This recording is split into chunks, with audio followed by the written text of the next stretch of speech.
بسم اللہ الرحمن الرحیم۔ حضرات آج مختصر بخاری شریف کی 3 احادیث کا مطالعہ کریں گے۔ ایک مختصر بخاری شریف کی حدیث نمبر 231، 232 اور 233، ان 3 احادیث کا مطالعہ کریں گے۔ 231 ترتیب کے لحاظ سے 353 حدیث نمبر بنتی ہے، اور 232 یہ 357 بنتی ہے، اور 233 حدیث نمبر جو ہے یہ ترتیب کے لحاظ سے 358 حدیث نمبر بنتی ہے۔ ان تینوں احادیث میں امام بخاری رحمۃ اللہ علیہ نے فرمایا ہے کہ باب الصلاۃ فی الثوب الواحد ملتحفا بہ، ایک ہی کپڑے کے اندر لپٹ کر نماز کا ادا کرنا۔ عن ام ہانی بنت ابی طالب رضی اللہ عنہ قالت حدیث صلاۃ النبی صلی اللہ علیہ وسلم یوم الفتح تقدم، رواہ البخاری۔ وفي هذه الرواية قالت فصلى 8 ركعات ملتحفا في ثوب واحد، فلما انصرف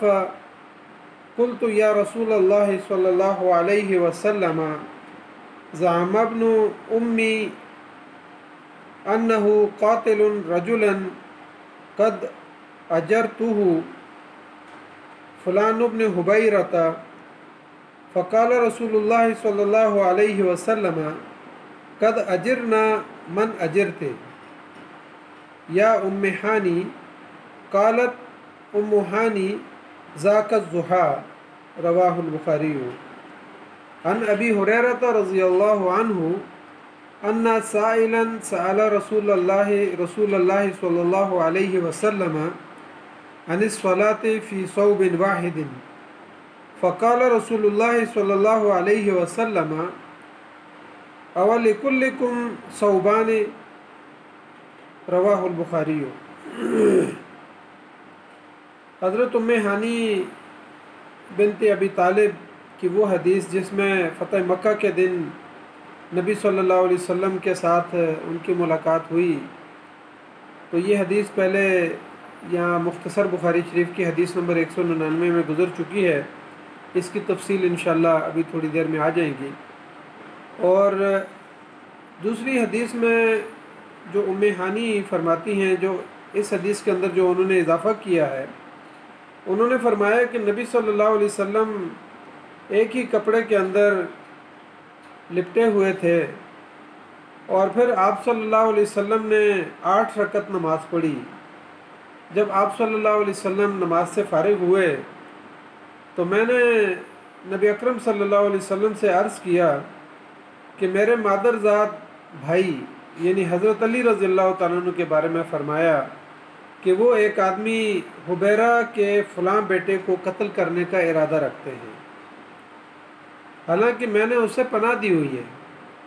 تو رسول اللہ صلی اللہ علیہ وسلم نے فرمایا کہ اے ام ہانی، جسے تو نے پناہ دی ہے اسے ہم نے پناہ دی۔ حضرت ام ہانی رضی اللہ تعالیٰ عنہ فرماتی ہیں کہ نبی صلی اللہ علیہ وسلم نے جو نماز پڑھی تھی وہ دراصل چاشت کی نماز تھی، اور اس کے 8 رکعت پڑھے تھے۔ اسی طرح تیسری حدیث میں حضرت ابو ہریرہ رضی اللہ تعالیٰ عنہ فرماتے ہیں کہ ایک شخص نے نبی اکرم صلی اللہ علیہ وسلم سے پوچھا کہ ایک کپڑے میں نماز پڑھنے کے بارے میں کیا حکم ہے؟ تو آپ صلی اللہ علیہ وسلم نے فرمایا تم میں سے ہر ایک کے پاس 2 کپڑے، کیا تم میں سے ہر ایک کے پاس 2 کپڑے ہوتے ہیں؟ یعنی سوالیہ انداز میں نبی صلی اللہ علیہ وسلم نے جواب دیا، اور ایک کپڑے میں نماز پڑھنے کے جواز کو نبی صلی اللہ علیہ وسلم نے یہاں بیان فرمایا، اور کہا کہ چونکہ ہر ایک کے پاس 2 کپڑے نہیں ہوتے تو اس لیے ایک کپڑے کے اندر نماز پڑھنا جائز ہے۔ ان تمام تینوں احادیث کے اندر ہم دیکھتے ہیں کہ امام بخاری رحمۃ اللہ علیہ نے بھی یہاں پر جو باب قائم کیا ہے وہ یہ ہے کہ ایک کپڑے کے اندر نماز پڑھنے کا جواز۔ اور نبی اکرم صلی اللہ علیہ وسلم سے خود مسنون ہے کہ آپ صلی اللہ علیہ وسلم کا عمل اس کے اوپر ہے کہ آپ صلی اللہ علیہ وسلم نے صلح یعنی جس وقت فتح مکہ کے موقع پہ ہانی آپ کے گھر تشریف لائیں تو آپ صلی اللہ علیہ وسلم نے ایک کپڑا جو ہے وہ پہنا ہوا تھا، اور اس کے بعد جو ہے آپ صلی اللہ علیہ وسلم نے 8 رکعت چاش کی نماز پڑھی۔ ہانی جو ہے یہ نبی اکرم صلی اللہ علیہ وسلم کی چچا زاد بہن ہے، اور حضرت علی رضی اللہ تعالیٰ عنہ کی یعنی بہن ہے۔ فتح مکہ کے موقع پہ وہ آپ صلی اللہ علیہ وسلم کے خیمہ مبارک میں تشریف لائیں تو آپ صلی اللہ علیہ وسلم اس وقت غسل فرما رہے تھے، اور حضرت فاطمہ رضی اللہ تعالیٰ عنہ نے پردہ کیا ہوا تھا۔ تو آپ صلی اللہ علیہ وسلم نے جب آہٹ محسوس کی تو پوچھا کہ کون ہے؟ تو ہانی نے کہا کہ میں ہانی بنت ابی طالب ہوں۔ تو نبی صلی اللہ علیہ وسلم نے ان کو خوش آمدید کہا، اور پھر جب آپ نبی صلی اللہ علیہ وسلم غسل سے فارغ ہوئے تو ایک کپڑا آپ صلی اللہ علیہ وسلم نے اپنے جسم پر لیا، اور پھر وہ فرماتی ہیں کہ نبی صلی اللہ علیہ وسلم نے 8 رکعت نماز ادا کی، اور ساتھ آخر میں فرماتی ہیں کہ وہ چاش کی نماز تھی۔ جب نبی صلی اللہ علیہ وسلم نماز سے فارغ ہوئے تو پھر ہانی نے نبی اکرم صلی اللہ علیہ وسلم سے حضرت علی رضی اللہ تعالیٰ عنہ کے متعلق بتایا کہ فلاں بن حبیرہ کو وہ قتل کرنا چاہتے ہیں، فلاں بن حبیرہ یعنی حبیرہ کے بیٹے کسی کو قتل کرنا چاہتے ہیں، حالانکہ میں نے ان کو پناہ دے رکھی ہے۔ تو نبی صلی اللہ علیہ وسلم نے فرمایا کہ اے ہانی، جس کو تم نے پناہ دی ہے اس کو ہم نے پناہ دی، یعنی ہانی کی جو پناہ تھی اس کو نبی اکرم صلی اللہ علیہ وسلم نے ختم نہیں کیا بلکہ اس کو باقی رکھا۔ ہانی نے حضرت علی رضی اللہ تعالیٰ عنہ کے بارے میں یہ نہیں کہا کہ میرے بھائی قتل کرنا چاہتے ہیں، کہا کہ ماں ذات بھائی جو ہے نا وہ یعنی اپنی والدہ کا تذکرہ کیا اور ان کا تذکرہ کیا۔ تو اس میں یعنی حضرت ہانی کی طرف سے محبت کا اظہار بھی تھا اور ساتھ شکایت کا انداز بھی تھا، اور یہ بالکل اسی طرح سے ہے جیسے موسیٰ علیہ السلام نے ہارون علیہ السلام کو، جب موسیٰ علیہ السلام کو طور پہ گئے تو ہارون علیہ السلام کو پیچھے قوم کی نگرانی کے لیے چھوڑا، اور پیچھے سے قوم جو ہے نا بچھڑے کی محبت میں مبتلا ہو گئی، اور جب موسیٰ علیہ السلام واپس آئے طور سے تو انہوں نے دیکھا کہ ساری قوم بچھڑے کی محبت میں اور اسی کی پوجا میں لگی ہوئی ہے۔ تو موسیٰ علیہ السلام کو بڑا غصہ آیا، اور انہوں نے ہارون علیہ السلام سے یعنی پوچھا اور ان کو غصہ کیا اور ان کو داڑھی سے پکڑ کے کھینچا۔ تو انہوں نے بھی کہا کہ یبن لا تاخذ بلیہیت، کہ اے میرے ماں ذات بھائی مجھے غصہ نہیں کریں اور مجھے داڑھی سے پکڑ کے نہیں کھینچیں، میں نے تو اس لیے قوم کے ساتھ نرمی کی کہ آپ آئیں گے اور کہیں گے کہ آپ نے قوم کے اندر تفریق ڈال دی۔ تو وہاں پر بھی انہوں نے محبت کا اظہار بھی کیا اور اپنی والدہ کا تذکرہ کر کے، اور ساتھ ہی جو ہے نا تھوڑی سی شکایت بھی کی کہ مجھے تو یہ ڈر تھا کہ آپ جو ہے نا پھر بعد میں غصہ کریں گے کہ قوم کے اندر تو نے تفریق ڈال دی۔ تو دونوں یہاں پر مقامات پر یعنی شکایت بھی ہے اور محبت کا اظہار بھی ہے، لیکن نبی صلی اللہ علیہ وسلم نے ہانی کی یعنی جو پناہ تھی اس کو تسلیم کیا اور اس کو باقی رکھا۔ اس کا مطلب یہ ہے کہ کوئی بھی آزاد عورت اگر کسی کو پناہ دے تو وہ پناہ جو ہے وہ قابل قبول ہوگی اور اس کو جو ہے منسوخ نہیں کیا جائے گا۔ یہ بالکل اسی طریقے سے ہے کہ جیسے آج ہمارے ممالک کے اندر آپس میں معاہدے ہوتے ہیں، پاسپورٹ ایک دوسرے کو جاری کیے جاتے ہیں، اور کسی ملک کے اندر کوئی فرد ویزا لے کے جب جاتا ہے تو اس کا مطلب ہے کہ اس کی جان مال عزت کی حفاظت کی جائے گی۔ جب ویزا جاری کر دیا جاتا ہے تو وہاں کی گورنمنٹ اس بات کی جو ہے نا پھر ضامن ہوتی ہے کہ اب اس کی جان مال اور عزت کو حفاظت دی جائے گی۔ بالکل اسی طریقے سے ہانی کی جو حفاظت تھی اور جو پناہ انہوں نے دی تھی تو نبی صلی اللہ علیہ وسلم نے اس کو برقرار رکھا۔ اس کا مطلب یہ ہے کہ پھر ان کی جان مال عزت، حالانکہ وہ مشرک تھے، ان کے یعنی اس کے بارے میں تفصیل ہے کہ وہ فلاں ابن حبیرہ کون تھے جن کو حضرت علی رضی اللہ تعالیٰ عنہ قتل کرنے کا ارادہ رکھتے تھے۔ تو دراصل یہ حبیرہ بن ابی وہب بن عمر المخزومی یہ ہانی کے شوہر تھے، اور حبیرہ سے ہانی کے ہاں جو اولاد تھی اس میں عمر اور ہانی اور یوسف اور جوہدہ کے نام آتے ہیں۔ البتہ فلاں ابن حبیرہ میں اختلاف ہے کہ وہ کون تھے، یعنی حضرت علی رضی اللہ تعالیٰ عنہ جن کو قتل کرنا چاہتے تھے۔ علامہ عینی نے کہا ہے کہ ام ہانی کی اس سے مراد جو ہے وہ بیٹا تھا جو حبیرہ کی دوسری بیوی سے تھا، یعنی اس سے پہلے کوئی بیوی تھی اور اس سے بچہ تھا، اور حضرت علی رضی اللہ تعالیٰ عنہ ان کو قتل کرنا چاہتے تھے، لیکن ام ہانی نے ان کو بھی پناہ دی ہوئی تھی۔ اسی طریقے سے علامہ کرمانی نے کہا کہ ام ہانی کی اس سے مراد جو ہے حبیرہ کا یعنی وہ بیٹا تھا جو ام ہانی سے ہی تھا، کیونکہ انہوں نے بیٹے کا تذکرہ کیا ہے، تو ساتھ وہ اور ساتھ ان کا ایک لے پالک تھا جس کو ام ہانی نے پناہ دی ہوئی تھی اور جس کو حضرت علی رضی اللہ تعالیٰ عنہ قتل کرنا چاہتے تھے۔ امام طبرانی نے کہا کہ ام ہانی کے پاس فتح مکہ والے دن دو مشرک آئے اور وہ دونوں ان کے دیور تھے، یعنی حبیرہ کے جو ہے وہ بھائی تھے، اور انہوں نے آ کے ام ہانی سے پناہ مانگی تو ام ہانی نے ان کو پناہ دے دی، اور ان دونوں کو جو ہے حضرت علی رضی اللہ تعالیٰ عنہ قتل کرنا چاہتے تھے۔ دراصل وہ ام ہانی کی پناہ کو جو ہے نا تسلیم نہیں کرنا چاہ رہے تھے۔ تو پھر اس کے بعد جب ام ہانی اسی موقع پہ نبی اکرم صلی اللہ علیہ وسلم کے خیمے میں تشریف لائیں تو آپ صلی اللہ علیہ وسلم غسل فرما رہے تھے، غسل سے فارغ ہوئے تو پھر آپ نے چادر اوڑھ کے اس کے بعد آپ نے چاش کی جو ہے نا 8 رکعت پڑھے، اور اس کے بعد ام ہانی نے یہ ساری بات کی، تو ام ہانی کی اس جو ہے نا یعنی اس پناہ کو جو ہے نبی اکرم صلی اللہ علیہ وسلم نے تسلیم کیا، اور پھر ان کی جان مال اور عزت کو محفوظ کر دیا گیا۔ حضرت ام ہانی کی ان احادیث سے دوسری جو باتیں سامنے آتی ہیں، ایک تو یہ کہ حضرت فاطمہ رضی اللہ تعالیٰ عنہ نبی اکرم صلی اللہ علیہ وسلم کو پردہ دیے ہوئے تھی اور آپ صلی اللہ علیہ وسلم غسل فرما رہے تھے، تو اس کا مطلب ہے کہ بیوی شوہر کو پردہ دے سکتی ہے اور بیٹی باپ کو پردہ دے سکتی ہے، جیسا کہ نبی اکرم صلی اللہ علیہ وسلم کو ان کی بیٹی نے یہاں پردہ دیا ہوا تھا اور آپ صلی اللہ علیہ وسلم غسل فرما رہے تھے۔ اس حدیث سے یہ بات بھی سامنے آتی ہے کہ جو ام ہانی نے کہا کہ نبی اکرم صلی اللہ علیہ وسلم نے غسل کرنے کے بعد ایک کپڑا لیا اور اس سے اپنے جسم کو لپیٹا، اور اس کے بعد آپ صلی اللہ علیہ وسلم نے چاش کے 8 رکعت نماز ادا کی، تو اس کا مطلب یہ ہے کہ دوسری احادیث کے اندر تفصیل آتی ہے کہ نبی صلی اللہ علیہ وسلم نے 2 کر کے رکعت پڑھی اور سلام پھیرا،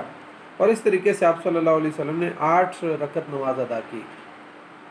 یہاں پہ جو ہم نے تیسری حدیث مطالعہ کی اس میں حضرت ابو ہریرہ رضی اللہ تعالیٰ عنہ ایک شخص کے بارے میں تذکرہ کرتے ہیں کہ انہوں نے نبی صلی اللہ علیہ وسلم سے پوچھا کہ اللہ کے رسول صلی اللہ علیہ وسلم کیا ایک کپڑے کے اندر نماز ہے، ہو جاتی ہے، جائز ہے؟ تو نبی صلی اللہ علیہ وسلم نے کہا کہ کیا کہ سارے لوگوں کے پاس 2 کپڑے ہیں؟ تو اس کا مطلب یہ تھا کہ ایک کپڑے میں نماز جائز ہے، اور خود نبی اکرم صلی اللہ علیہ وسلم کا عمل اس سے ثابت ہے، عمل سے بھی یہ بات ثابت ہے۔ علامہ خطابی نے کہا کہ آپ صلی اللہ علیہ وسلم نے سوالیہ انداز میں اس کا جواب دیا، یعنی نبی صلی اللہ علیہ وسلم نے اس موقع پہ لوگوں کی تنگی کا جو ہے نا اس کی خبر دی کہ ظاہر ہے لوگوں کے پاس سطر چھپانے کے لیے کپڑا نہیں ہے، تو ایک کپڑے کے اندر بھی نماز پڑھی جا سکتی ہے۔ اور خود صحابہ اکرام فرماتے ہیں کہ نبی صلی اللہ علیہ وسلم جب آگے مجلس میں بیٹھتے تو صحابہ اکرام ایک دوسرے کے پیچھے اوٹ لے کے بیٹھتے تھے تاکہ ان کا سطر نہ کھل جائے، یعنی غربت کا یہ حال تھا اس دور میں کہ کپڑا اتنا زیادہ عام نہیں تھا۔ اب یہ یعنی ایک کپڑے میں نماز جائز ہے یا نہیں، بعد میں صحابہ اکرام کے درمیان بھی اس پہ اختلاف رہا۔ ابی بن کعب رضی اللہ تعالیٰ عنہ اور حضرت ابن مسعود رضی اللہ تعالیٰ عنہ کا اس معاملے میں اختلاف رہا، اور وہ اختلاف یہ تھا کہ آیا ایک کپڑے میں نماز پڑھی جا سکتی ہے یا کہ نہیں۔ تو حضرت ابی بن کعب رضی اللہ تعالیٰ عنہ کا موقف یہ تھا کہ ایک کپڑے میں چونکہ خود نبی صلی اللہ علیہ وسلم نے نماز پڑھی ہے تو اس بات سے وہ تعلق نہیں رکھتا کہ کسی کے پاس زیادہ کپڑے ہیں یا نہیں ہیں، البتہ ایک کپڑے کے اندر نماز پڑھی جا سکتی ہے۔ جبکہ حضرت ابن مسعود رضی اللہ تعالیٰ عنہ کا موقف یہ تھا کہ اس وقت جو ہے نا ٹھیک ہے کپڑے لوگوں کے پاس کم ہوتے تھے تو ایک کپڑے میں نماز نبی صلی اللہ علیہ وسلم نے بھی پڑھی اور صحابہ اکرام کو بھی اجازت دی، لیکن اب زمانے میں جو ہے نا کپڑے لوگوں کے پاس 2 موجود ہیں، تو اس وقت جو ہے نا ایک کپڑے کے اندر نماز جائز نہیں ہے۔ تو اس کے بعد جو ہے نا جب یہ اختلاف ان کے درمیان بڑھا تو حضرت عمر رضی اللہ تعالیٰ عنہ کھڑے ہوئے اور ممبر پہ آئے، تو انہوں نے فرمایا کہ صحیح بات تو وہی ہے جو حضرت ابی بن کعب رضی اللہ تعالیٰ عنہ نے کہی ہے کہ آج بھی ایک کپڑے کے اندر نماز کا جواز موجود ہے، نماز پڑھی جا سکتی ہے، چاہے کسی کے پاس 2 کپڑے ہوں 3 ہوں، لیکن ایک کپڑے کے اندر بھی نماز پڑھی جا سکتی ہے، یعنی کسی کے پاس چادر ہے اور چادر اوڑھ کے وہ نماز پڑھتا ہے تو پڑھ سکتا ہے۔ اور حضرت ابن مسعود ساتھ یہ فرمایا کہ حضرت ابن مسعود رضی اللہ تعالیٰ عنہ نے جو اپنے اجتہاد انہوں نے کیا ہے اس میں بھی کوئی کوتاہی نہیں کی، یعنی ان کی بات بھی ٹھیک ہے کہ غربت کا زمانہ تھا، اس وقت ایک کپڑا، اور جب کشادگی ہے تو دو کپڑوں کے اندر نماز پڑھی جا سکتی ہے، تو کہا کہ ان کا جو اجتہاد ہے وہ بھی اپنی جگہ پر ٹھیک ہے۔ اب فی زمانہ اگر ان احادیث کو دیکھا جائے تو اس میں ایک بات تو ہمارے سامنے یہ آتی ہے کہ اگر کسی علاقے میں غربت ہے مسلمانوں میں،